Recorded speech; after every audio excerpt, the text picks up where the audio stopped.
Allez. Tu appuies le direct, c'est bon. Tu es prêt? C'est bon. Appuie le direct. C'est bon. Oh non, mais tu peux pas. C'est bon. Et oui, le direct le plus extraordinaire, mesdames, mesdemoiselles, messieurs, votre animateur Bob et Baka. Bon dimanche à vous, à toutes les personnes qui viennent de nous rejoindre du côté du direct le plus extraordinaire, le 92.2. Bonsoir à vous du côté de Brazzaville, bonsoir à vous du côté de Filou, Simon, Gomatete, Kibossi, Kibwende, Amon, Madia, Matumbu, Brusso, les Banda. Maseka, je n'oublierai pas, bien sûr, du côté de Poinard. Mon invité exceptionnel ce dimanche, c'est Armand Manziono. Armand Manziono, merci d'avoir accepté mon invitation. Bienvenue du côté des Bakacho. Armand Manziono, ma première question sera la suivante. Il y a une vidéo qui circule, Armand Manziono, sur le net concernant Toumi. Armand Manziono, effectivement, Toumi, nous connaissons Toumi. Toumi, effectivement, il s'est dit beaucoup de choses sur Toumi. Armand Manziono, ma première question sera la suivante. Toumi, qu'est-ce que tu peux nous dire ce soir? Bienvenue dans les Bakacho. Merci Bob et Baka. La présentation que vous venez de faire n'est pas complète pour moi. Armand Manziono, aujourd'hui, l'âge venant, c'est devenu Armand Manziono, Boutelezi, Bouchingi, Boabucheleka, Boavindu Munabangungu, Wakala Mukwenda Nkukureka. Quand j'ai dit ça, c'est pour vous dire que la vérité, rien que la vérité avec Armand Manziono. Vous me posez la question de savoir sur la vidéo qui circule d'un originaire du Poul qui a parlé droit dans les yeux en Toumi. Je pense que cette personne-là, c'est la première personne courageuse du Poul qui a parlé à visage découvert. Et qu'est-ce que je pense de cette vidéo? Je constate que même les originaires du Poul qui viennent crier « Ah, le poulet, ah, on fait ceci au Poul », ne viennent pas, n'accompagnent pas le message de ce garçon, ce monsieur qui nous a dit que Toumi est de la RDC. Un élément très capital. Donc, c'est dire que j'apporte mon soutien à ce garçon-là et qui a promis même en Toumi d'aller le chercher s'il continue, il essaie encore de s'aimer sa zizanie. Manziono, l'affaire Ntoumi, j'ai l'impression qu'à chaque fois que ce Congo arrive en désordre, Ntoumi réagit toujours, Ntoumi sort toujours. Ce garçon, pourquoi tu t'es fixé? Pourquoi aujourd'hui tu remercies ce garçon sur Ntoumi? Parce que ce garçon-là est un courageux. Et il mérite d'être protégé aujourd'hui. Mais, étant du Poul, et moi-même ayant cherché à comprendre cette affaire Ntoumi, si vous vous souvenez, à un certain moment, je parlais d'une conférence du Poul, des membres de la diaspora, qu'ils ont boycotté, les originaires du Poul. Pourquoi je le soutiens? Ben parce que ce garçon est dans la vérité, comme nous l'avait dit Ndala Graï dans son livre « L'Illuminé », dont je ne cesse de citer. Et que les originaires du Poul n'ont même pas eu le temps de lire. L'Illuminé. L'Illuminé de Ndala Graï. Il dit quoi dans l'Illuminé? Il nous parle de Ntoumi. Il nous parle de son deal avec Sassou Nguesso. Bien que sa plume est romancée. Mais nous savons, quand on est Congolais, ce que le patriarche Ndala dit. Donc c'est pour dire que les originaires du Poul, tous ceux de la diaspora, sont dans une distraction et pire, qu'ils sont complices de ce pouvoir. Je ne peux pas comprendre qu'aujourd'hui les gens viennent se focaliser sur cette Rwandaise-là, alors qu'on a un compatriote qui vient de soulever un problème qui fait mal à une région qui est à terre aujourd'hui et tout le monde se tait. Et c'est de là où je comprends que la diaspora a besoin de chair à canon. La diaspora a besoin de chair à canon. Mais comment faire? Déjà, il y a l'affaire Monseigneur Nanami Mika. Qu'est-ce qui s'est passé au fait? Je vais enchaîner. Oui, avec Monseigneur Manamika, il s'est passé que je n'avais pas apprécié sa première sortie. Et j'avais eu à faire une vidéo en disant, en m'exprimant. Mais aujourd'hui, par rapport au discours qu'il tient, je le soutiens. Parce qu'il parle le langage que le peuple veut entendre aujourd'hui. Mais à ma grande surprise, tous ceux qui se sont levés pour le taper dessus se taisent. Pourquoi ils se taisent, camarades? C'est le paradoxe congolais. Bien. Ils aiment des chairs à canon, j'ai dit. Puisque nous y sommes, l'affaire François Joly et la diaspora. Ça, je pense que c'est la goutte d'eau. Parce que j'ai pas compris, on critique le Rwanda, nous avons des sérieux problèmes aujourd'hui avec les Rwandais, et subitement, on nous parle de Joly. Déjà, c'est qui Joly? Parce que moi, personnellement, je ne maîtrise pas encore cette dame. J'aurais le temps vraiment de m'inspirer. Ce qui se passe dans l'affaire. J'ai eu à publier un article sur cette dame que les Congolais font semblant de ne pas lire. J'ai bien expliqué qu'elle faisait partie du système de la France-Afrique. Cette dame n'a même pas été engagée par Denis Sassou Nguesso. Et j'ai expliqué comment Jean-Yves Olivier, le stratège de la diplomatie, de la politique de M. Sassou Nguesso, procède. Donc, quand je vois ses compatriotes aujourd'hui venir vanter les mérites d'une espionne au sein du dispositif politico-administratif congolais, ça n'engage que moi et je le maintiens. Elle est quand même ministre. Quand je vois, oui, mais elle est ministre d'État avec... Signé par un décret par Thiba Florent, président de la République. Voilà. C'est grave ce que tu dis là. Quand on est dans un État voyou, on a ce genre de ministre. Ne peuvent que les accompagner sont des gens, comme j'entends, Evrard Nango, qu'on m'a souvent collé, que moi je n'ai même pas formé politiquement. Ce garçon que j'apprécie aussi, qui en fait est pire qu'un commerçant, Aristide Moubébissi, et ceux qui viennent s'agripper aujourd'hui, les Mémikola, les Nsangata. Manzono, tu me surprends les noms que tu passes là. Et là, tu es en train de citer des petits qui traînent avec moi tous les jours, que j'apprécie. Oui, mais nous avons affaire à un pays. Nous n'avons pas affaire à un petit quartier de Brazzaville. Ces petits-là sont dangereux. Parce que aujourd'hui, comment ils peuvent venir sur votre plateau débattre avec moi sur le non au Rwanda et oui à une Rwandaise au sein du dispositif politico-administratif congolais. Mais il y a un an, nous avons fait une manifestation, donc tu avais organisé, dont nous étions déplacés, mais beaucoup d'entre eux sont, enfin, j'en ai vu 2 ou 3 déjà que tu cites. Ils viennent parce qu'ils ont des maîtres là-bas qui leur disent que allez, pour bien savoir comprendre. D'ailleurs, je vous ai vu, vous étiez parti de Reims. Mais après, ça donnait quoi?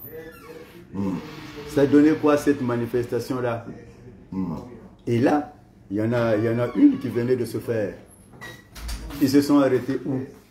C'est-à-dire la diaspora congolaise, je pense que l'après Sassou sera le règlement des comptes de la diaspora congolaise.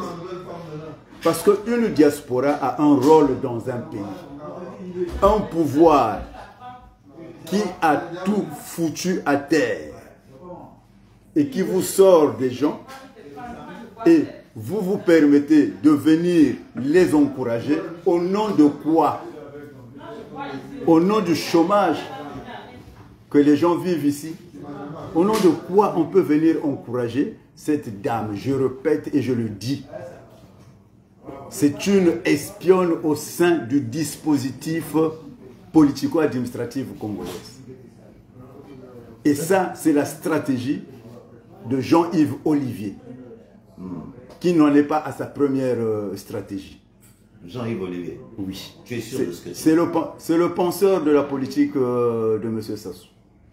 Mais et aujourd'hui, nous apprenons que, voilà, ici par là, et Jolie Eva, elle a un carnet d'adresses. Mais dis-moi, qui peut avoir un carnet d'adresses mieux garni que Sassou Nguesso? Qui?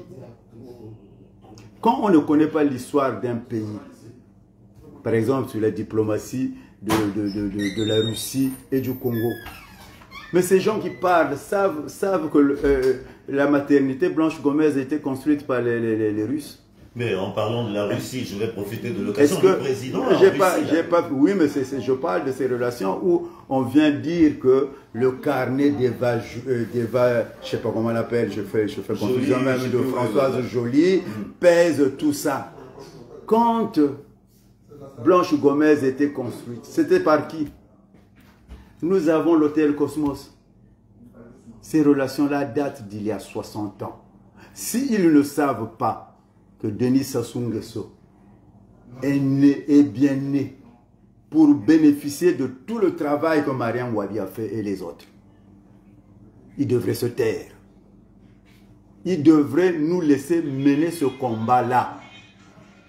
Mais mener le combat, nous n'arrivons pas, maintenant je suis... Nous ne pouvons pas arriver quand vous avez des gens comme les Vrad Nango, les Memikola, comment on l'appelle, les Mobebisi, les Nzangata, qui sont toujours en contradiction.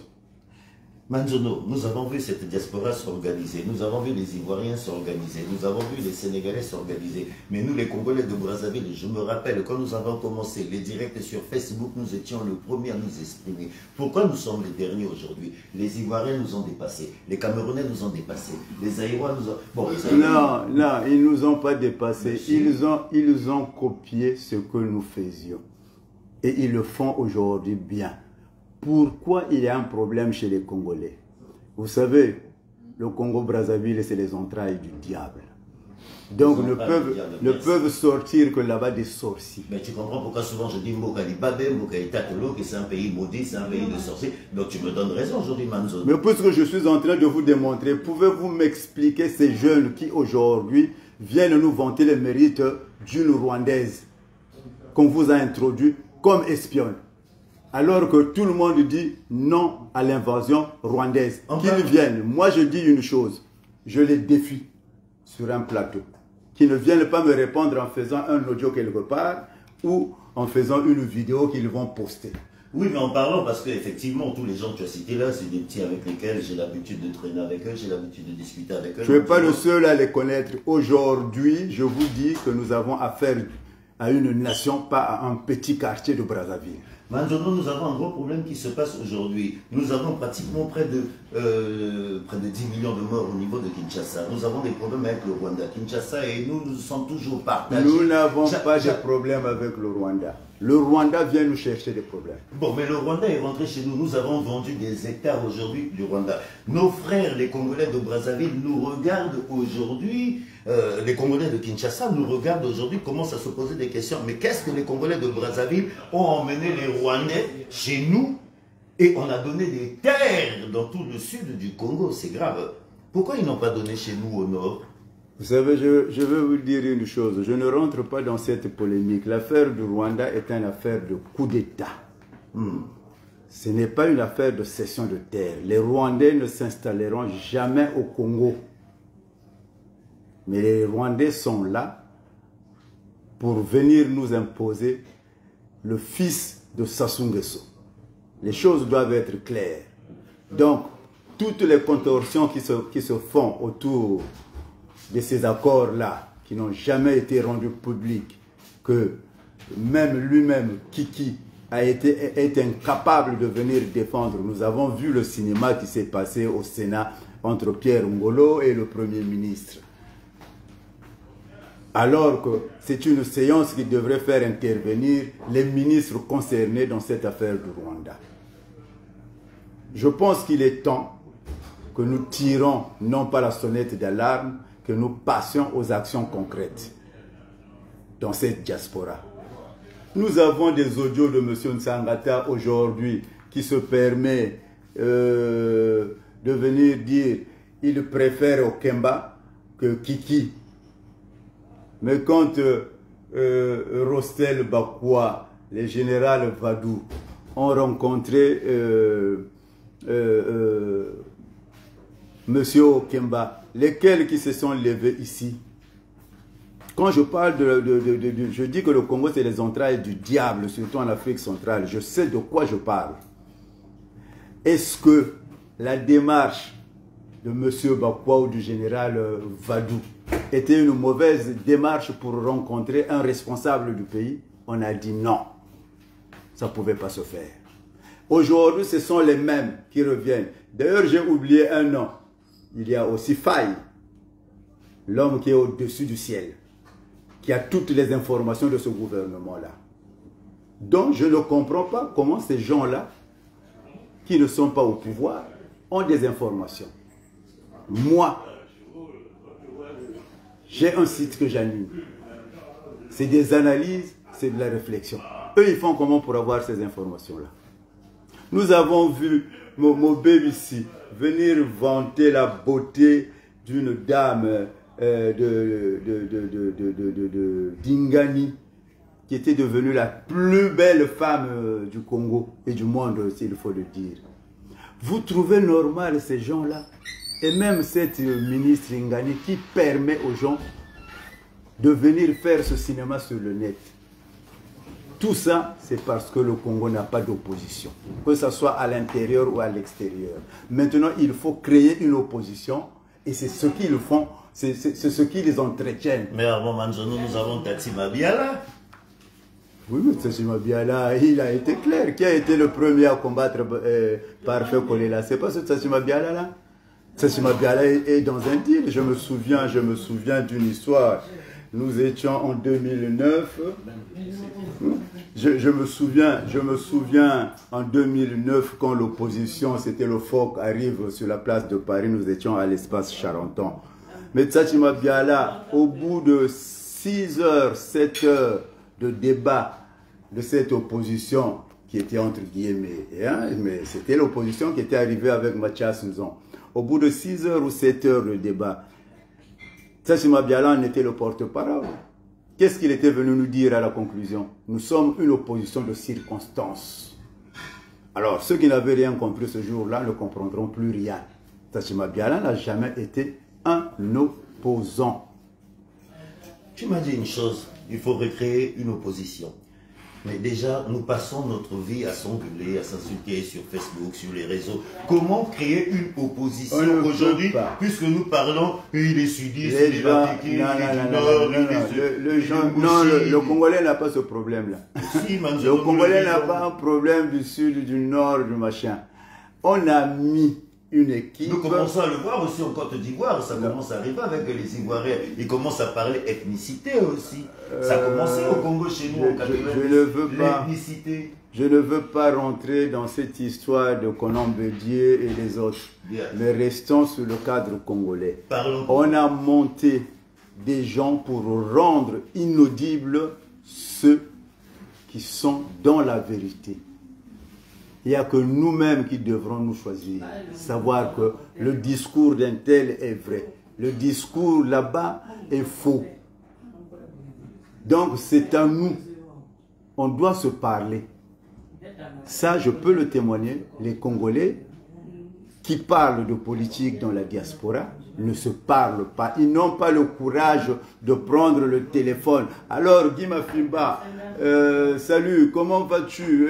Mais bon, moi je vous ai suivi. Voilà, le Congolais ne sait pas le faire. Donc, personne. C'est à nous de faire notre introspection. Moi, je cite les noms là. Là, je cite les noms. J'ai vu. Donc, que ces gens-là viennent s'expliquer s'ils sont dans la vérité. En tout cas, tous les noms qu'il a cités, mes frères, et Bakacho, vous savez, ça fait 10 ans que je m'exprime en direct. J'étais même surpris que Manzono aujourd'hui, parce que j'ai partagé, j'ai mangé avec ces gens-là, avec Manzono, les mêmes personnes que Manzono. Je le dis, les frères, c'est mon poulain, non? C'est ce que j'entends. Tous les propos de Manzono, Nango que je cite là. Manzono, et vous voulez répondre à Manzono, je suis ouvert. Manzono, je vois que tu as porté le maillot du Congo. Nous avons eu 6-0 face au Maroc. Nous avons eu l'annulation du match du Niger. Un match, c'était, je sais pas, contre le...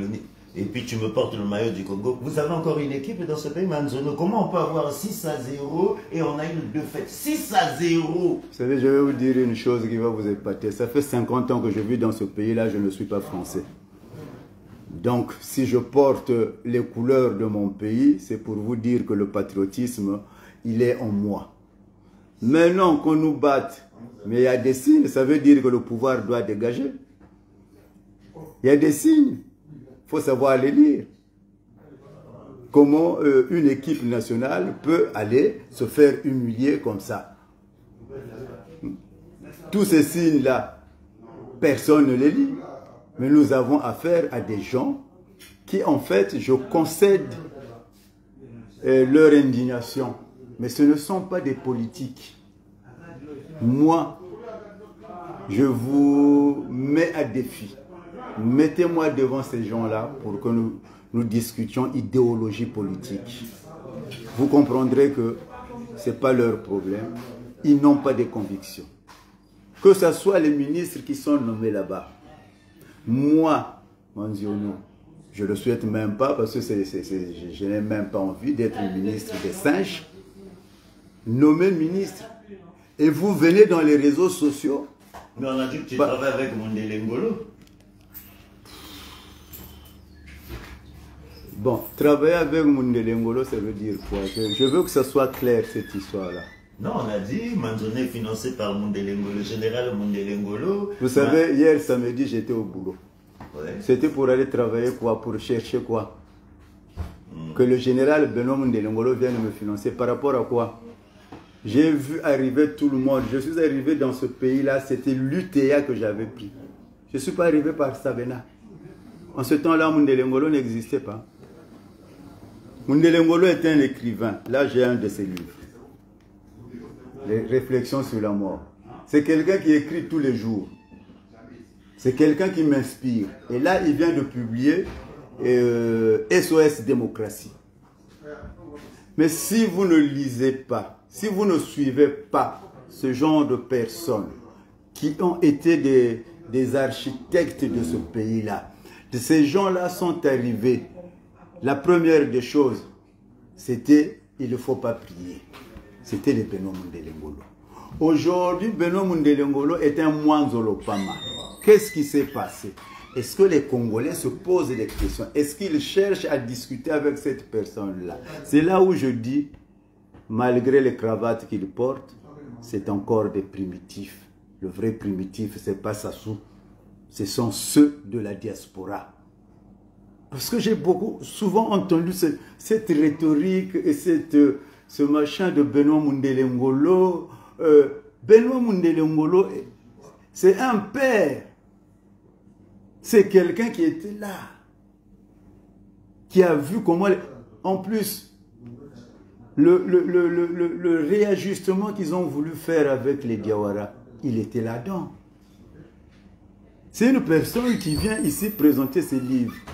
Mais c'est l'occasion de lui poser certaines questions. Comment vous, avec les Oluka, les Ikoko, que vous n'avez pas réussi. Donc, quand Manziono se rapproche de ce vieux-là, de ce général-là, général écrivain, il devient quelqu'un qui est financé par Benoît Mondele Ngolo. J'ai des fiches de paie, hein. J'ai une retraite. Donc, l'argent de Benoît Mondele Ngolo, qu'est-ce que j'en fais? Qu'est-ce que tu peux dire à Benoît Mondele Ngolo parce qu'il va te suivre tout à l'heure? C'est sûr qu'il est maman. Mais oui, mais Benoît Mondele Ngolo, je ne peux que lui souhaiter une longue vie. Là, il a écrit un livre sur réflexion sur la vie et la mort que j'ai lu. Mais bon, je ne veux pas rentrer, je n'accepte pas tout ce qu'il dit là-dedans. Mais là, je reconnais Manzano, tu n'acceptes pas tout ce qu'il dit. Non.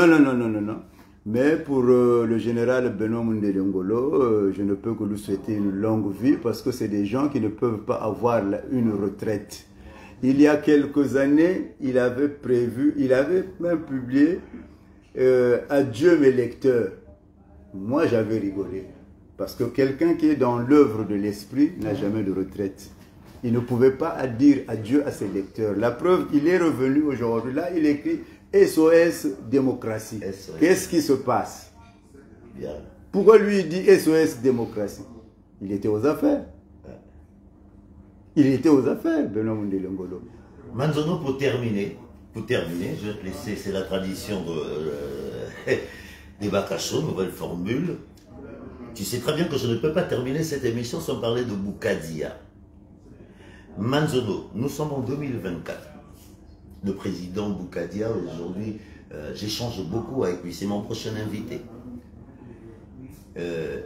5 ans après, qu'est-ce que tu peux me dire sur le président Bougadia?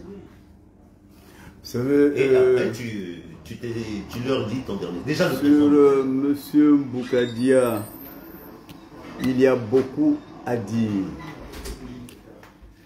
Je ne suis pas un donneur de leçons, mais un acteur politique de son envergure doit avoir à un certain moment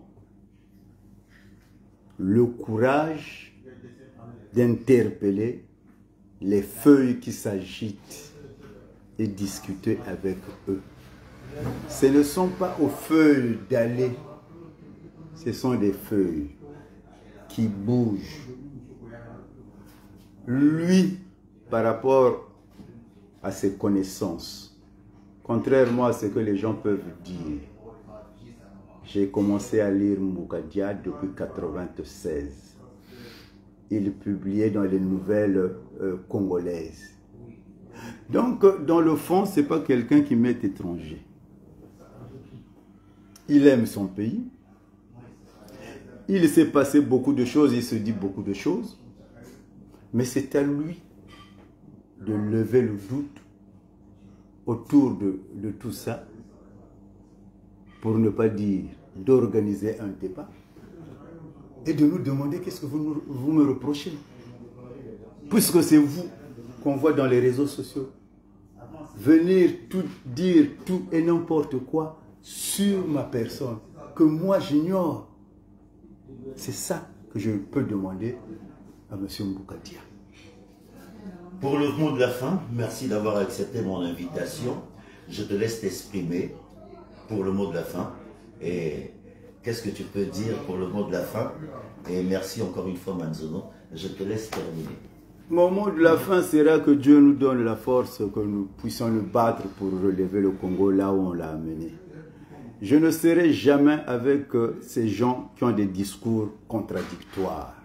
Ça, on peut tout raconter sur moi. Mais moi, je suis droit dans mes bottes. Depuis que je suis rentré dans ce combat-là, rien n'a été prouvé sur ce que les gens disent de moi. Je les invite seulement. Quand on a un doute sur une personne, il faut le rencontrer, discuter avec cette personne et vous vous ferez une idée de la personne. Ce n'est pas en inventant les choses qu'on construit un pays. C'est en ayant un courage politique de dire la vérité comme il se doit s'il s'agit. D'ailleurs, monsieur Ebaka, il y a eu un moment où vous et moi c'était chaud. Ah oui, nous avons partagé des chaleurs. Et alors, aujourd'hui, je ne suis pas dans votre émission. Eh oui, oui. C'est ça qu'on appelle le courage, le calumet de la paix. Moi, j'entends beaucoup de choses. Mais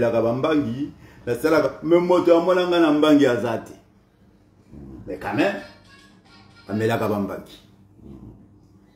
je veux dire quand même sur le pauvre général qui nous donne, qui nous dit, qui a troqué sa tenue, son arme pour la plume, pour dire que je ne veux pas laisser ce pays-là comme ça. Ils sont nombreux. Dernièrement, il y a Bongo Camille qui est mort. Qu'est-ce qui nous a laissé Bongo Camille? Mais ça, c'est des gens qui sont venus sauver Sassou Nguesso. Congrès de 89 du PCT, quand le PCT était PCT. Parce qu'aujourd'hui, là, je ne sais même pas ceux qui sont au PCT s'ils connaissent l'histoire du PCT. Eh oui, le PCT formé par nos parents. J'ai vu mon petit frère Eric Okoko qui est en ligne. Eric Okoko, bonsoir à toi. Manzono, merci d'avoir accepté mon invitation. Manzono, en tout cas, je réitère ce que je sens. Tout ce que Manzono a dit n'engage que Manzono. Et Bakacho, 10 ans de direct, mesdames, mesdemoiselles, messieurs, pour ceux qui veulent répondre à Manzono, nous sommes ouverts. Parce que j'ai non, excusez-moi. Oui, ça, il y a une précision. Oui. Ceux qui veulent me répondre doivent vous contacter et débattre avec moi. Bien. Je ne veux pas que des gens viennent me répondre parce qu'ils ont entendu son nom. Non, je veux un débat ouvert, public. Débat ouvert public, ça va être le mot de la fin. C'était Armand Manzondo dans Ebaka Show.